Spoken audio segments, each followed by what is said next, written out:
नमस्कार विद्यार्थियों, मैं हेमंत स्वामी हिंदी की ऑनलाइन कक्षा में आपके समक्ष उपस्थित हूँ। तो आज हमारा अध्ययन का विषय रहेगा कक्षा 10 की हिंदी पाठ्य पुस्तिका क्षितिज द्वितीय का प्रथम अध्याय है सूरदास के पद। इसकी संपूर्ण व्याख्या पढ़ेंगे पार्ट 1 में और पार्ट 2 में। तो व्याख्या शुरू करने से पूर्व हम इसके पाठ का सारांश जान लेते हैं। तो यहाँ 4 पद संकलित हैं। तो प्रस्तुत पद सूरदास जी द्वारा रचित इनका जो ग्रंथ है सूर सागर, 3 लिखे हुए हैं, वैसे 5 लिखे हैं सूरदास जी ने। सूर सागर, सूर सारावली, साहित्य लहरी, नल दमयंती और ब्याहलो। तो नल दमयंती और ब्याहलो ये अप्राप्य रचनाएं हैं, बाकी 3 प्राप्त है, सूर सागर, सूर सारावली और साहित्य लहरी। तो ये सूर सागर इनकी कीर्ति का आधार स्तंभ रहा है। तो सूर सागर के भ्रमर गीत से संकलित है चारों के चारों पद। तो प्रस्तुत पदों में सूरदास जी ने गोपियों एवं उद्धव के बीच हुए वार्तालाप का वर्णन किया है। श्री कृष्ण अपने मित्र उद्धव को गोपियों के पास निर्गुण ब्रह्मा का संदेश देने के लिए भेजते हैं कि वो प्रेम मार्ग को भूलकर और ज्ञान मार्ग को अपना लें। तब उद्धव श्री कृष्ण के द्वारा भेजा हुआ उद्धव गोपियों के पास जाकर और ज्ञान मार्गी शाखा का संदेश देते हैं, निर्गुण ब्रह्मा का ज्ञान देते हैं। जब श्री कृष्ण मथुरा वापस नहीं आते और उद्धव के द्वारा मथुरा यह संदेश भिजवा देते हैं कि वह अब वापस नहीं आएंगे, तो उद्धव अपनी राजनीतिक चतुराई से गोपियों को समझाने का प्रयास करते हैं, लेकिन उनके सारे प्रयास विफल हो जाते हैं, क्योंकि गोपियां ज्ञान मार्ग के बजाय प्रेम मार्ग में विश्वास करती थी। अर्थात वो निर्गुण ब्रह्मा में विश्वास नहीं करती थी, वो तो अपने साक्षात श्री कृष्ण में विश्वास करती थी। और अपनी चतुराई के कारण उद्धव को गोपियों के ताने सुनने पड़ते हैं और उनके व्यंग का शिकार होना पड़ता है। व्यंग देते हैं उन्हें। इससे हमें यह तो अवश्य पता चलता है कि गोपियों का कृष्ण के प्रति जो प्रेम है वह अपार और बेजोड़ है। इसे किसी भी अन्य चीज से बदला नहीं जा सकता है, इसे निर्गुण ब्रह्मा में परिवर्तित नहीं किया जा सकता है, क्योंकि उनका अनन्य प्रेम है। और इसीलिए वे कृष्ण के विरह में व्याकुल होकर उद्धव को खरी खोटी सुना रही हैं, क्योंकि श्री कृष्ण के वियोग का संदेश उद्धव ही तो लेकर आए हैं। अपने अंतिम पद में सूरदास जी ने हमें राजधर्म का पाठ पढ़ाया है श्री कृष्ण के द्वारा, जिसमें प्रजा का हित ही राजा का मूल कर्तव्य है। इस प्रकार गोपियां भी तर्क देकर श्री कृष्ण को पाना चाहती हैं, क्योंकि उनसे श्री कृष्ण की विरह वेदना सही नहीं जा सकती। अब देखिए प्रथम पद अध्ययन करते हैं। ऊधो तुम हो अति बड़ भागी, अपरस रहत सने तगातई, नाहिन मन अनुरागी, पुर इन पात रहत जल भीतर, तारस देह निदागी, जो जल महा तेल की गागरी, बूंद ने ताको लागी, प्रीति नदी में पाव न बोर्यो, दृष्टि न रूप परागी, सूरदास अबला हम भोरी, गुर चाटी जो पागी। तो जब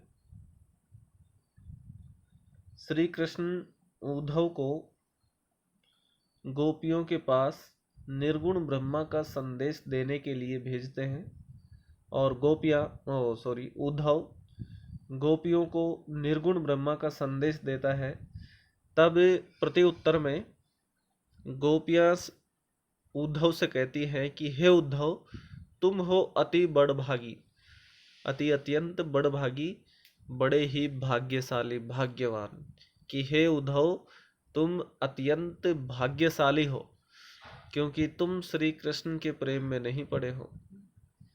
अगर तुम श्री कृष्ण के प्रेम में पड़ते और तुम्हें उनके दर्शन दुर्लभ होते, तब तुम हमारी व्यथा समझ पाते। आगे बताया है कि अपरस रहत सने तगाते। तो सने यहाँ तद्भव रूप में हुआ है स्नेह अर्थात प्रेम, तगा तागा या धागा कह सकते हैं, ये भी तद्भव है। तो यहाँ ब्रजभाषा, साहित्यिक ब्रजभाषा प्रयुक्त हुई है। अपरस स्पर्श अर्थात अछूता, नाहिन नहीं, मन मन, अनुरागी उसके प्रति अनुरक्त होना। कि अपरस रहत सनय तगाते, कि तुम श्री कृष्ण के प्रेम रूपी धागे में से अछूते रहे हो, अर्थात तुम कृष्ण प्रेम रूपी धागे से नहीं बंधे हो, उससे अछूते रहे हो। नाहिन मन अनुरागी, और ना ही तुम्हारा मन उनके प्रेम के प्रति, कृष्ण प्रेम के प्रति अनुरागी हुआ है।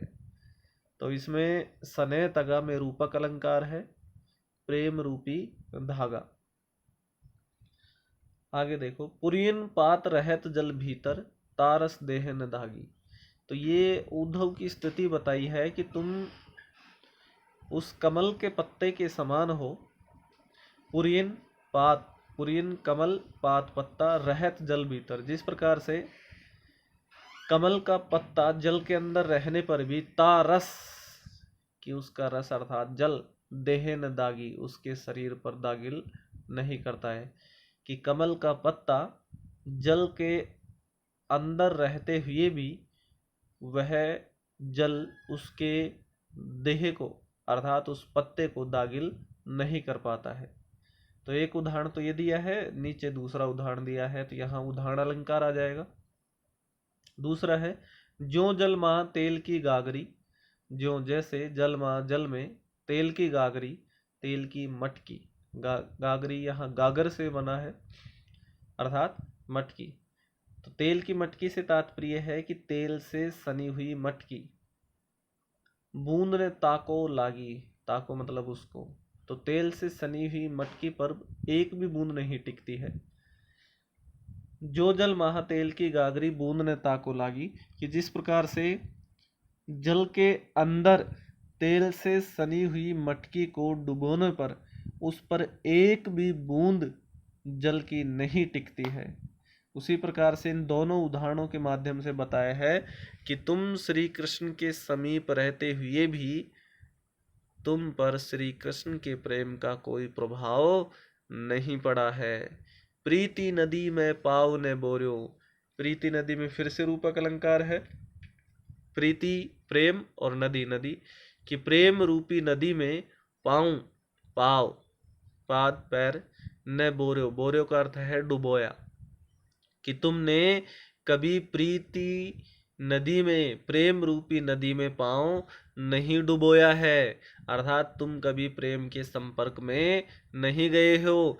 दृष्टि न रूप परागी, और न ही तुम्हारी दृष्टि किसी के रूप सौंदर्य को देखकर आकर्षित हुई है, अर्थात श्री कृष्ण के रूप सौंदर्य के प्रति आकर्षित हुई है। सूरदास अबला अम्भोरी, गुर चाटी जो पागी।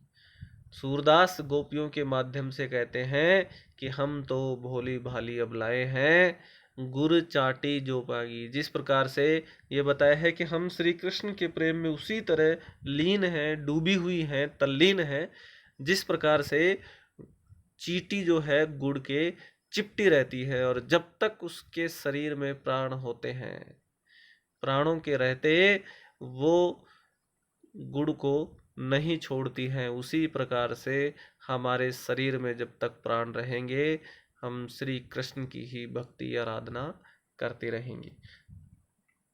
तो ये था। तो यहाँ अलंकार फिर से बता देता हूँ। प्रथम पंक्ति में वैसे शब्द शक्ति जो है वो व्यंग के कारण व्यंजना शब्द शक्ति है, बाकी में लक्षणा शब्द शक्ति है। और पुरीन पात में छेकानुप्रास है। सने तगा में रूपक अलंकार है। जो जल महातेल की गागरी, प्रीति नदी में पाँव न बोर्यो, दोनों पंक्तियों में उदाहरण अलंकार है। प्रीति नदी में रूपक अलंकार है। तो इसका विस्तृत मैंने दे भी रखा है, तो इसका शीघ्रता से अध्ययन कर लेते हैं, क्योंकि मैं एक बार इसका विस्तार से बता चुका हूँ कि प्रस्तुत पंक्तियों में गोपियाँ उद्धव, जो कि श्री कृष्ण के सखा हैं, मित्र हैं, से व्यंग करते हुए कह रही हैं कि तुम बड़े ही भाग्यवान हो, बड़े ही भाग्यशाली हो, जो तुम अभी तक कृष्ण प्रेम में नहीं पड़े हो, कृष्ण प्रेम के चक्कर में नहीं पड़े हो। हे उद्धव, तुम कभी प्रेम रूपी धागे से नहीं बंधे हो, उससे अछूते ही रहे हो। नहीं तुम्हारा मन किसी के प्रति अनुरागी हुआ है, अर्थात नहीं तुम्हारा मन श्री कृष्ण के प्रति अनुरागी हुआ है, इसलिए तुम हमारी प्रेम व्यथा को नहीं समझ पाओगे, क्योंकि तुमने प्रेम की परिभाषा को समझा ही नहीं है। तुम न तो प्रेम के धागे से बंधे हो और न ही प्रेम के प्रति आकर्षित हुए हो, अनुरागी हुए हो। गोपियों के अनुसार उद्धव उस कमल के पत्ते के समान है, जो हमेशा जल में रहकर भी उसमें डूबता नहीं है और न ही उसके दाग धब्बे को खुद पर आने देता है। अर्थात एक कमल का जो पत्ता है वो जल में रहते हुए भी उस पर कोई जल का दाग धब्बा नहीं पड़ता है। ऐसे ही उद्धव श्री कृष्ण के समीप रहते हुए भी श्री कृष्ण के प्रेम का कोई प्रभाव नहीं पड़ा है। अगले उदाहरण से स्पष्ट किया है। गोपियों ने फिर उद्धव की तुलना किसी तेल के मटके से की है, जो निरंतर जल में रहकर भी उस पर जल की एक बूंद नहीं टिकती है। अर्थात तुम श्री कृष्ण के समीप रहते हुए भी कृष्ण प्रेम से अछूते रहे हो, तुम पर कृष्ण प्रेम का कोई प्रभाव नहीं पड़ा है। यही कारण है कि गोपियां उद्धव को भाग्यशाली समझती हैं, जबकि वे खुद को अभागिन अबला नारी समझती हैं, क्योंकि वे पूर्णतः कृष्ण प्रेम में डूब चुकी हैं। उनके अनुसार श्री कृष्ण के साथ रहते हुए भी उद्धव ने कृष्ण प्रेम रूपी नदी में कभी अपना पांव नहीं डुबोया, नहीं रखा, और न ही कभी उनके रूप सौंदर्य का दर्शन किया। सूरदास गोपियों के माध्यम से कहते हैं कि हम भोली भाली गोपियां कृष्ण प्रेम में इस तरह पड़ चुकी हैं जैसे गुड़ में चींटियां लिपटी हुई रहती हैं। अब इस शरीर से प्राण त्यागने पर ही कृष्ण प्रेम से मुक्ति मिल सकती है। जब तक हमारे शरीर में आत्मा है, हमारा यह शरीर श्री कृष्ण के वशीभूत रहेगा, और आत्मा तो श्री कृष्ण के प्रेम में तल्लीन हो ही चुकी है। तो यहाँ गोपियों की जो है श्री कृष्ण के प्रति भक्ति की प्रगाढ़ता व्यक्त की गई है। तो आइए शिल्प सौंदर्य जान लेते हैं। गोपियाँ उद्धव को व्यंग रूप में बड़ा भाग्यशाली कहती हैं, क्योंकि वो कृष्ण प्रेम में नहीं पड़े हैं, और स्वयं कृष्ण प्रेम में पूरी तरह पड़ जाने पर भी उन्हें श्री कृष्ण के दर्शनों का लाभ नहीं मिल रहा है, इसलिए वो अत्यंत व्यथित हो रही हैं, दुखी हो रही हैं। और उद्धव को यह दुख नहीं है, इसलिए उसको भाग्यशाली कहा गया है। उद्धव के लिए कमल का पत्ता व तेल की मटकी का उदाहरण प्रस्तुत किया गया है कि तुम उसी के समान हो, जैसे कमल का पत्ता जल में रहते हुए भी उस पर जल का कोई दाग नहीं पड़ता है, तेल की मटकी पूरी तरह जल में डूब जाने पर भी उस पर जल की एक बूंद नहीं टिकती है, उसी प्रकार से तुम भी श्री कृष्ण के समीप रहते हुए श्री कृष्ण के प्रेम का प्रभाव तुम्हारे ऊपर नहीं पड़ा है। गोपियों की भक्ति गुड़ में चिपकी हुई चींटियों के समान है, जो प्राण रहते उसे नहीं त्यागती हैं। भाषा यहाँ साहित्यिक ब्रज भाषा है, शैली भावात्मक है, छंद यहाँ कोई है नहीं, पद कह सकते हैं, और गुण यहाँ माधुर्य होगा, इसके साथ रीति वैधर भी होगी, रस भक्ति रस है, और कहीं कहीं वियोग श्रृंगार रस भी देखने को मिलता है। अलंकार रूपक है, जो मैं पूर्व में बता चुका हूँ, उदाहरण है और उपमा अलंकार है, अनुप्रास अलंकार भी है। तो इस प्रकार से एक पद का अध्ययन हमने कर लिया है। बाकी के 3 पद का अध्ययन हम अगले वीडियो में करेंगे। इसका लिंक आपको इस डिस्क्रिप्शन में मिल जाएगा, और 3 पदों की व्याख्या का और इसके प्रश्नोत्तर का। आज के लिए इतना ही। धन्यवाद।